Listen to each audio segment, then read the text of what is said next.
There will be time for you to read the instructions and questions, and you will have a chance to check your work. All the recordings will be played once only. The test is in 4 sections. At the end of the test, you will be given 10 minutes to transfer your answers to an answer sheet. Now turn to Section 1. Section 1. You will hear a telephone conversation between an employer from the Wild Dune Spa and Resort and an applicant. First, you have some time to look at questions 1 to 5.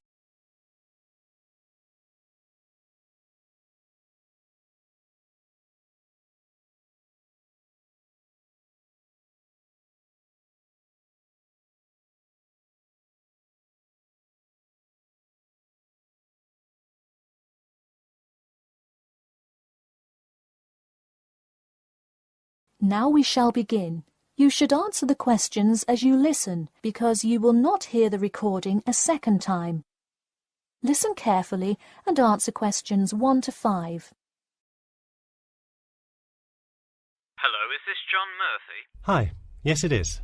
Hi John, this is Ed Heisenberg from the Wild Dune Spa and Resort, calling about your application for our lifeguard position.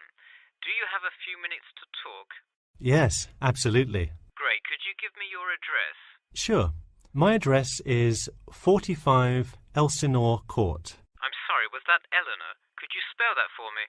Sure, it's Elsinore. E-L-S-I-N-O-R-E. Okay, thanks. And is this the number we should reach you at in the future? 099885767? No, that's my home phone. But let me give you my mobile number instead. 077-896-245. Call me on that one. Okay, I'll make a note of that. Could you tell me your availability? Sure, I'm usually available during afternoons or weekends. I'd prefer not to be scheduled on weeknights because I work part-time as a waiter. That shouldn't be a problem, since we don't stay open very late anyway. And do you have any other employment experience? Yes, I've worked at a few other places. I was the baseball coach at Richmond High School last season. I see. And do you have any other experience that you would like us to note on your application? Yes. Last year I worked at the beach as a rescue diver. Rescue diver? That sounds intense. Well, it's really just like being a lifeguard, except in the ocean instead of pool. So kind of like being a lifeguard at the world's largest pool. I see. Before you hear the rest of the conversation, you have some time to look at questions 6 to 10.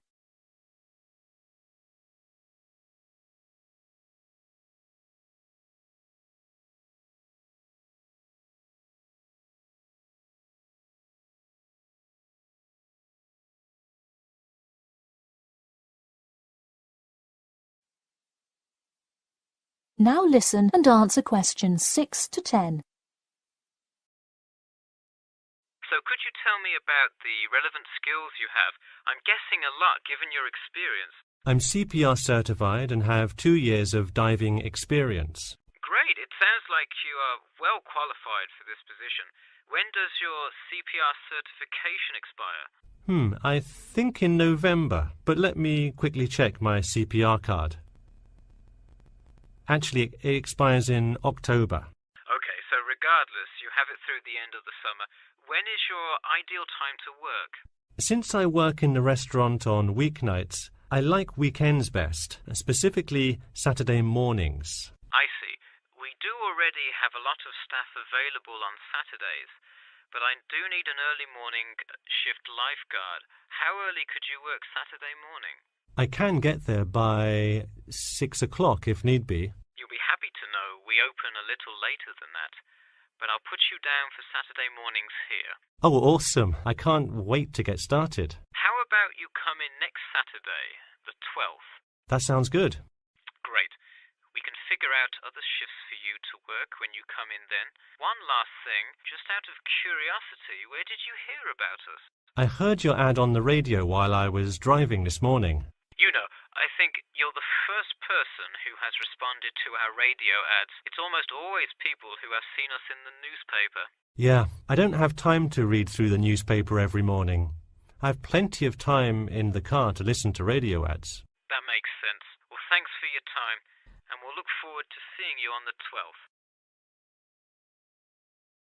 That is the end of section 1. You now have half a minute to check your answers.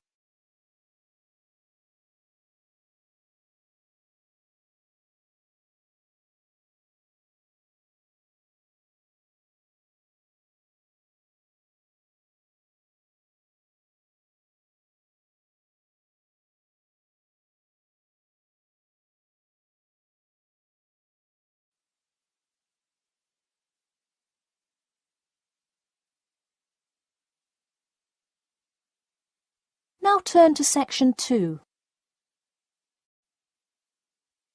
Section 2. You'll hear part of a free class about safety around campus. First, you have some time to look at questions 11 to 14.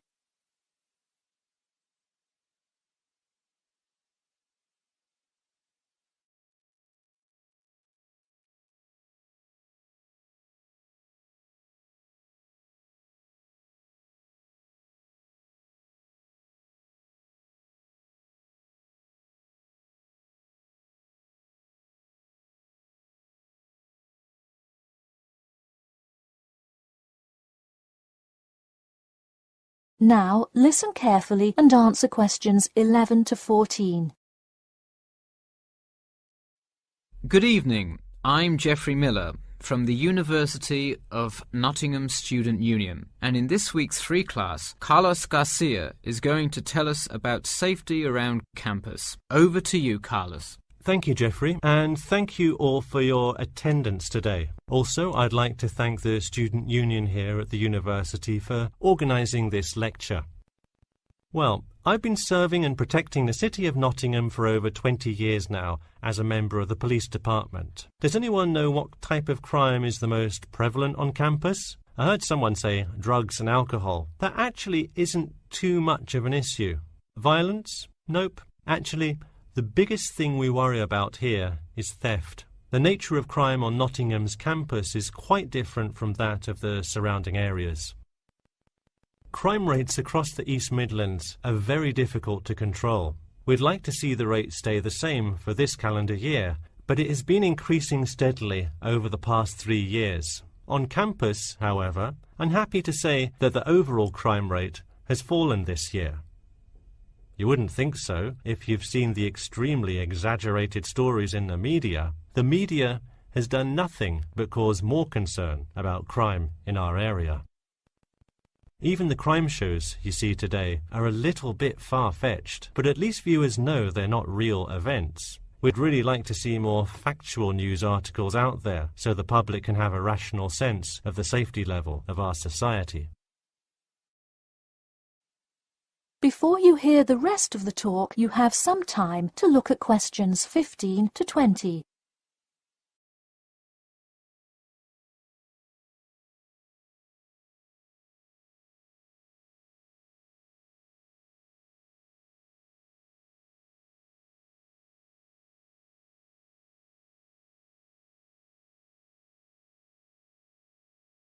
Now listen and answer questions 15 to 20.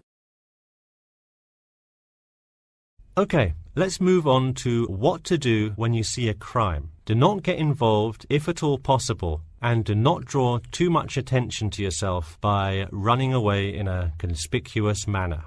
Though most likely, and hopefully, you will not have to experience this situation, if you are being mugged, please do not try to resist.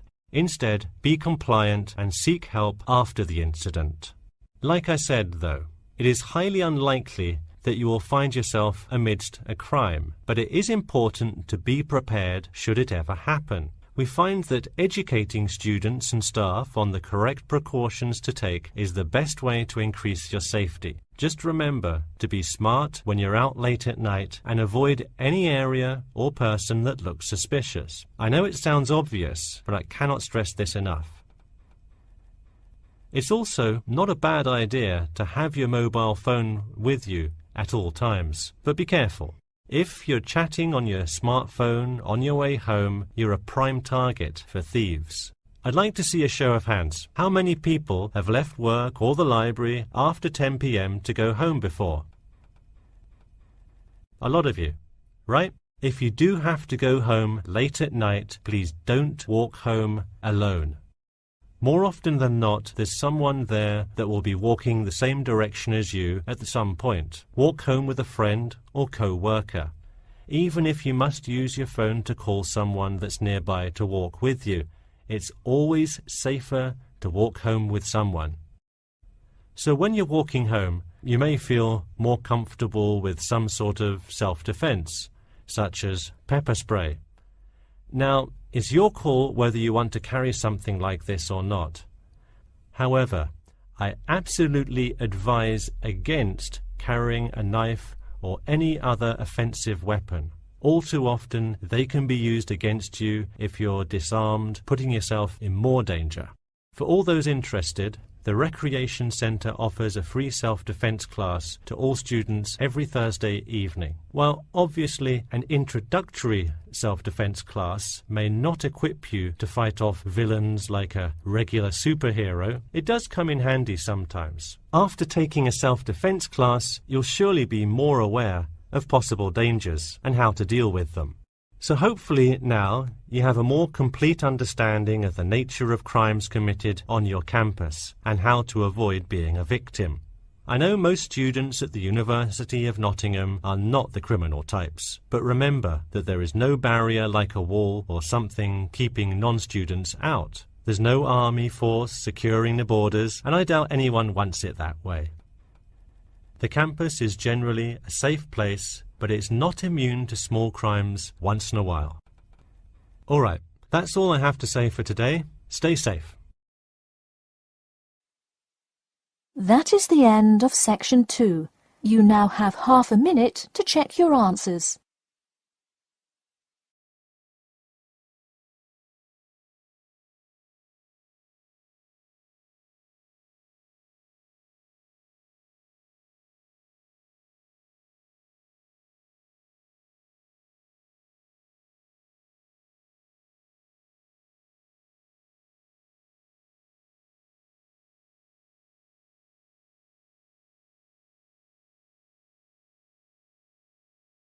Now turn to section 3.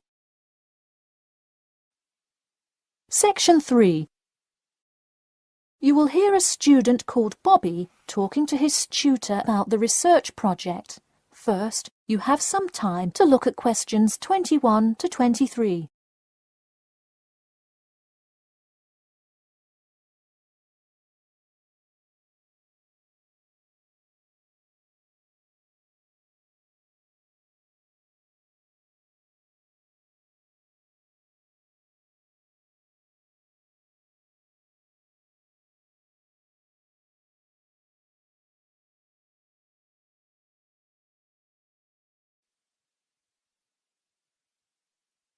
Now listen carefully and answer questions 21 to 23.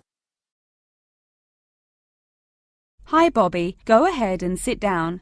Tell me about your research project. Well, I decided to research football and keys for success on a football team. That sounds great. What are the guidelines for the test? Did the teacher talk to you about it in class? No, everything is on a handout that was passed out. It says that the first draft is due at the end of next week and the second and third are due later on in the month. I don't understand why we have to keep revising and fixing it. Is this assignment really that important? Well, this project is a major requirement for passing 11th grade English and will go on your permanent record. Oh, really? Does that mean it will affect what English level I am placed in next year? Well, not exactly. You need a good grade to move on, but it is your overall grade and teacher recommendation that determines what level of English you are placed in next year. Anyway, tell me about your topic choice. Do you play football? Well, actually, it's because my father loves the sport. He watches it every weekend. Cool. It's a good idea to report on something you're interested in. Before you hear the rest of the talk, you have some time to look at questions 24 to 30.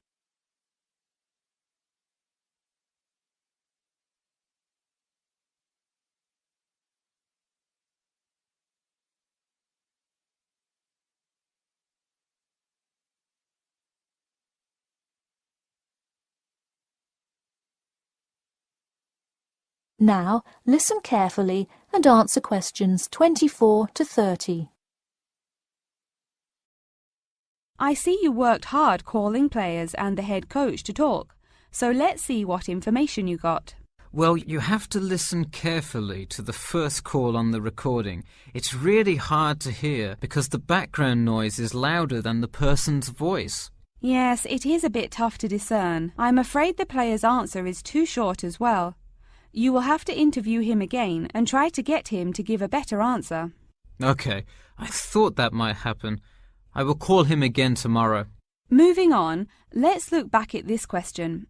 You asked, "Tell me about a time when you learned a major life lesson through playing football and explain how that has shaped the person and player you have become now, and how you hope to pass on that lesson." It is a great idea for a question, but in an oral interview it is far too complex. I would advise you to break it up into multiple parts to get a better response. I guess you're right. I wouldn't want to have to provide an answer to a question like that. I will simplify it. I found that when I asked players this question, it took too much time because they were struggling to answer the question completely.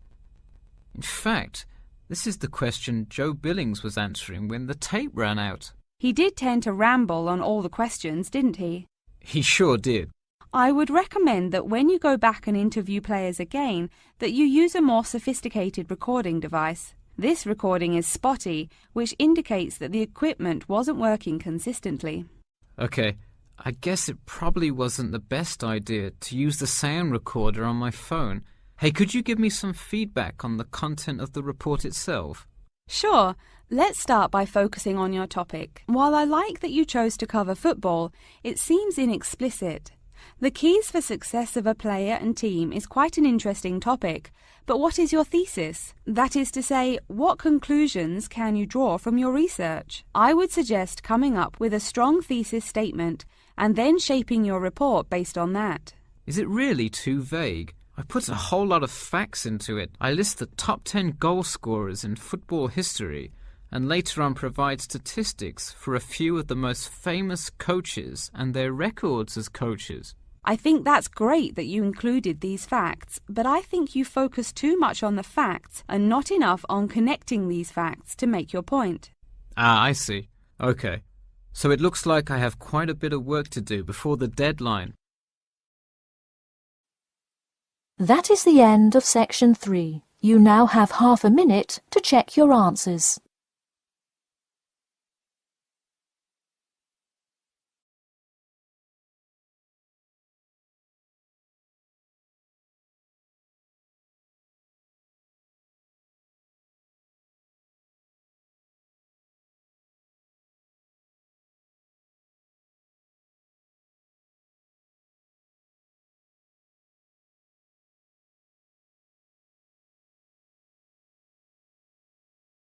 Now turn to section 4. Section 4.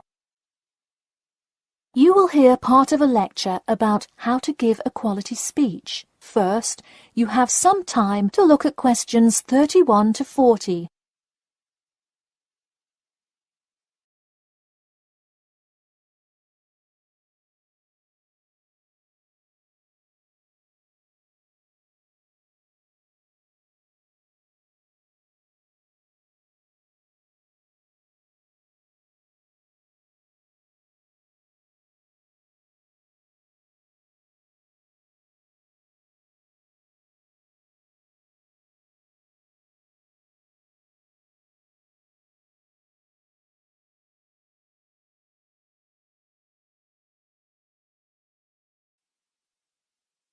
Now listen carefully and answer questions 31 to 40.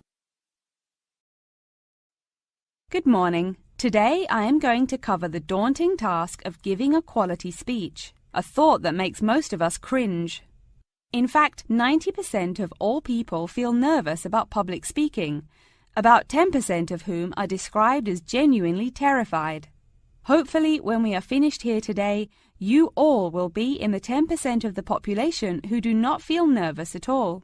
Did you know that lecturers tend to get more nervous if the speech they are giving is an important one? It makes sense, right? You probably wouldn't be nearly as nervous to address your residence hall about the proper use of the recycle and compost bins as you might be if you were asked to give the graduation speech to your entire 5,000 student class. So what is it that makes some people completely comfortable in front of crowds? Some people think that the ability to give a good speech is a gift that others are simply born with. This is almost never the case. Public speaking can be learned with practice. The first most important thing you can do to improve your confidence in delivering a speech is to prepare a quality speech.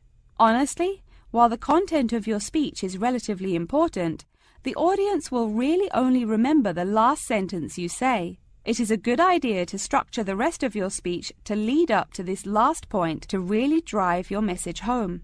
This is a good way to ensure that your speech is well organized.